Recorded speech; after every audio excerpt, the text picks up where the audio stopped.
This case takes place in the USA in the year 2025. In the early morning hours of May 3rd, a college neighborhood in Columbia, South Carolina, became the center of a brutal crime. A 22-year-old woman was fast asleep at a friend's house when a stranger armed with a weapon entered their home. This is the case of Logan Federico. Logan was a 22-year-old woman from the small town of Waxhaw, North Carolina, and she had her whole life ahead of her. She was affectionately known by her family and friends as Lolo. This was a nickname given to her by her little brother, Jacob, who she adored, and he adored her too. Her father lovingly called her Spicy because she was a strong-willed, free spirit who did what she set her mind to and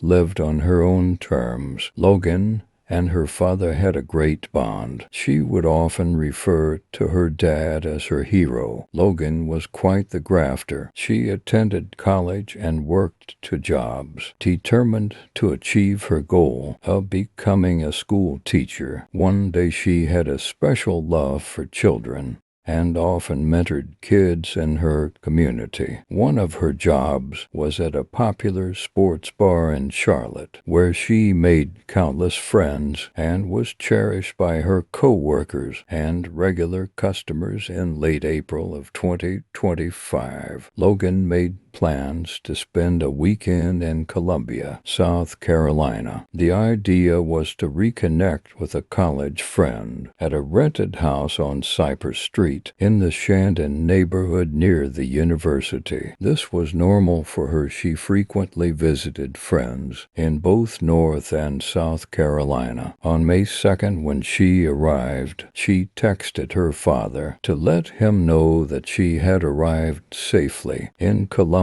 for the weekend. On that Friday night, Logan joined her friends for an evening out in downtown Columbia. Before the group returned back to her friends to spend the night, the neighborhood was a peaceful tree-land community, and her friends had no reason to suspect anything was amiss as they settled in to sleep. None of them could have known that a dangerous predator was prowling that area under the cover of darkness. According to police, a man was already in the midst of a multi-day crime spree across the region. Just earlier that night, an intruder had broken into another home nearby and stolen a firearm along with the keys to a vehicle. This was no first-time criminal. He was a repeat offender who, by all right, should have not been on the streets at all. He should have been arrested way long before this. Now armed with a gun and emboldened by a string of recent break-ins, this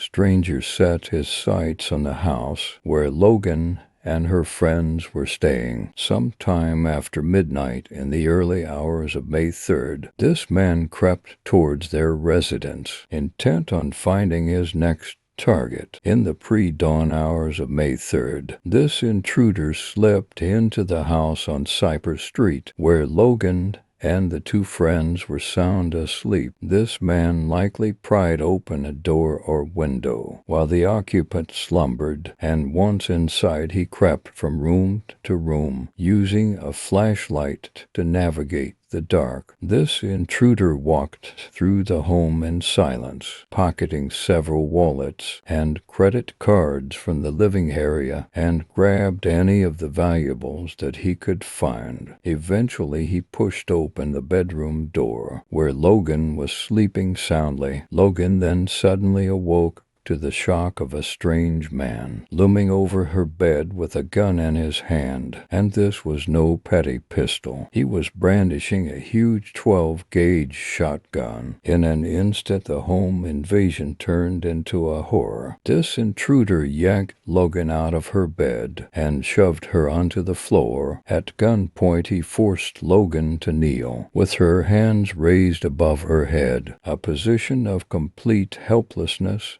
and vulnerability. It's safe to say that in these moments, she would have been filled with anxiety and fear. She was a petite young woman, only about 5'3" and 115 pounds. She was utterly no match for the armed intruder who towered over her tragically. Her desperate pleas fell on deaf ears. At point-blank range, the intruder fired a single shot from the shotgun straight into Logan's chest. It all happened in mere seconds. Logan's friends jolted awake after hearing the shot. When they arrived at Logan's room, they saw their friend on the ground, bleeding out. Then they noticed a shadowy figure at the door. One friend caught a fleeting glimpse of the intruder. As he bolted out of the house, he leapt into the stolen vehicle he had waiting outside and sped off, disappearing from the scene. Multiple neighbors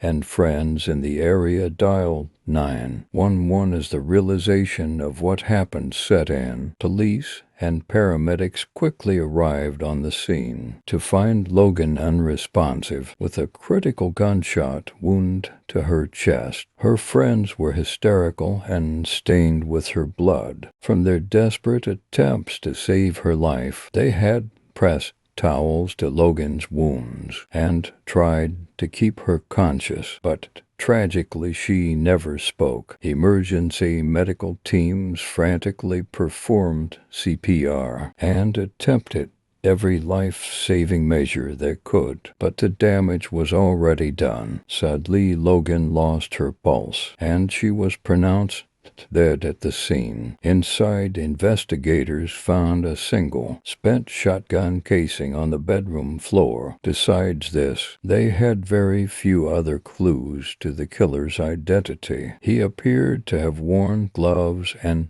dark clothing, leaving behind no usable fingerprints or any footprints as he fled, and she had done nothing to provoke the violence. Within hours, yellow crime scene tape surrounded the little house as dawn broke, and the hunt to find the killer was underway. The police canvassed the neighborhood for witnesses and put out descriptions of the suspect to surrounding law enforcement agencies. Patrol officers and K-9 units scouted the area through the early morning, but a pre-dawn thunderstorm rolled in and hampered their search efforts as the heavy rain washed away tracks and grounded police helicopters. Before long, however, investigators caught a break. Logan's stolen bank cards began pinging at businesses across Lexington County, which is the neighboring jurisdiction west of Columbia. He was on the move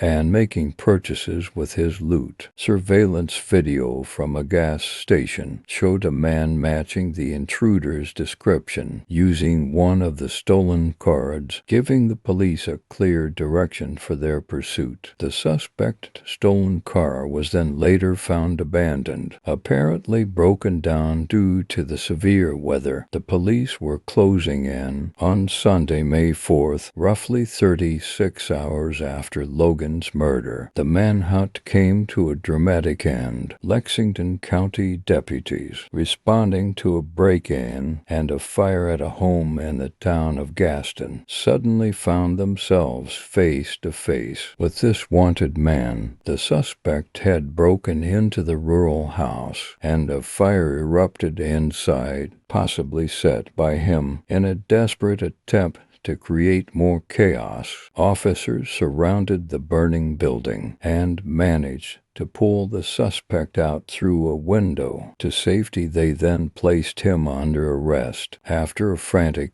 two-day search, the elusive killer was finally in custody. Back in Columbia, the police confirmed that the man they had captured was indeed the same person responsible for Logan's murder, and he was identified 30-year-old Alexander Dickey. Alexander was a South Carolina resident with a long history of arrests. He was quickly charged with murder, multiple counts of burglary, weapons possession, auto theft, fraud, along many other offenses over his two-day spree. He was booked into a jail and held without bond. Attending the trial on May 5th, Columbia Police Department officials held a press conference to announce Alexander's arrest and to assure the public that the threat was now over. They outlined how he had committed multiple thefts and break-ins around the same time of Logan's killing and vowed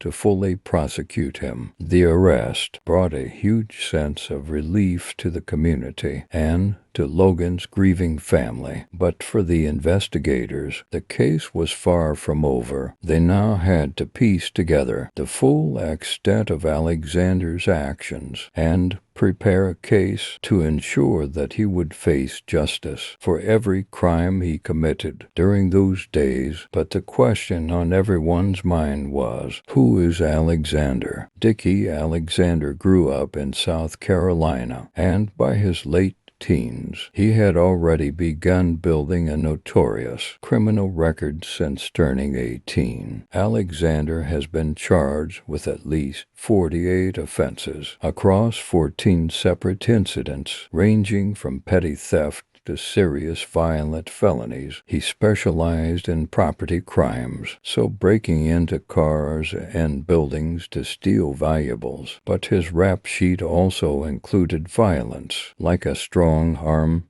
robbery he committed in his early 20s. He served 3 short-term prison stints from late 2014 to mid-2017. He was incarcerated for a grand larceny and a burglary conviction, again for a few months in 2018 for a drug charge, and then for just over a year in 2019 to 2020 for a robbery conviction each time. He was released early on parole. After only serving a fraction of his sentence, he repeatedly violated probation by committing new crimes or infractions that should have put him behind bars for years longer. But for reasons that are not entirely clear, these potential penalties were not enforced. By 2023, Alexander was a free man, despite over a decade of criminal activity. That year he was arrested yet again for burglary and could have faced a 5 to 10-year prison term, but the prosecutors struck a plea deal and the judge sentenced him to time served. By that point, he had been in jail for 411 days awaiting trial. This lenient outcome was in part due to a clerical mistake. Some of Alexander's prior convictions never appeared on his record, so the 2023 case was treated as if it was his first ever burglary. Unbeknownst to the court, he was actually a repeat burglar, but the State Law Enforcement Division database had failed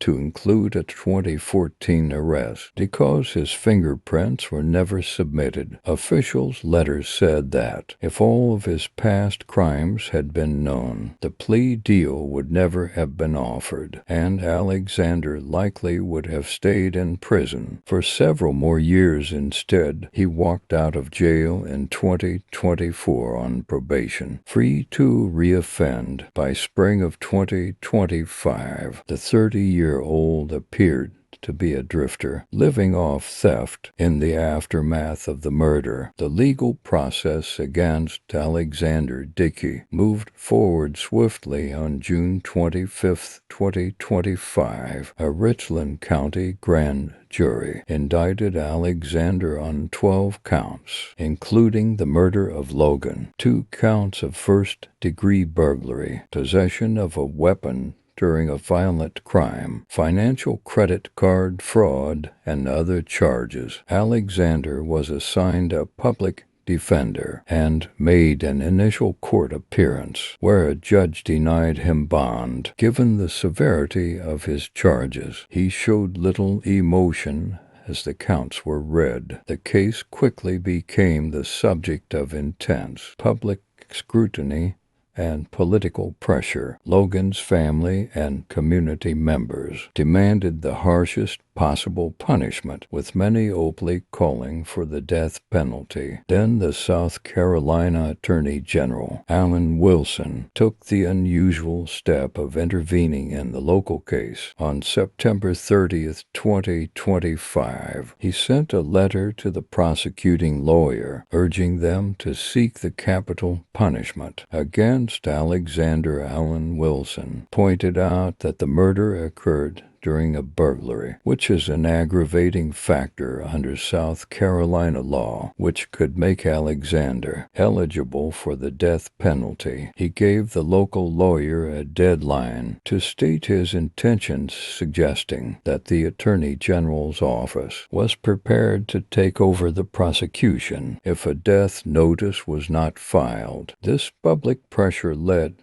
to a rare dispute between the state's top prosecutor and the local prosecutor on the case. His name is Brian Gibson, and he pushed back. He called the Attorney General's demands, quote, reckless, and arguing that it was a premature decision to seek the ultimate punishment. After all, it was only a few months into the case. Gibson insisted that his team needed to review all the evidence thoroughly before making such a weighty decision. In response, the Attorney General assigned one of his senior capital litigation attorneys, Melody Brown, to assist in the Richland County prosecution team and to ensure the case was handled with utmost care. As this legal tug-of-war played out publicly, Alexander's defense attorney remained relatively quiet. Alexander eventually pleaded not guilty to all charges. At his arraignment, no trial date was immediately set, as attorneys on both sides began the lengthy process of discovery and pretrial motions. The South Carolina governor publicly stated that the crime should not have happened and called for accountability at every level. The murder of Logan has sent shock waves through the country. In the weeks after her death, hundreds of mourners gathered for Logan's celebration of life. In Waxa, there was a sea of people wearing her favorite color, pink in her honor. Friends and family took turns, sharing stories of Logan's kindness and at the same time Logan's grieving father. Stephen Federico channeled his pain into a public crusade for accountability. In late September of 2025, Stephen testified before a U.S. House Judiciary Subcommittee on Victims of Crime, where he recounted in heartbreaking detail how Logan begged for her life and how she was mindlessly murdered by a repeat offender who should never have been on the streets. Here's what I need you to do when I tell you this story.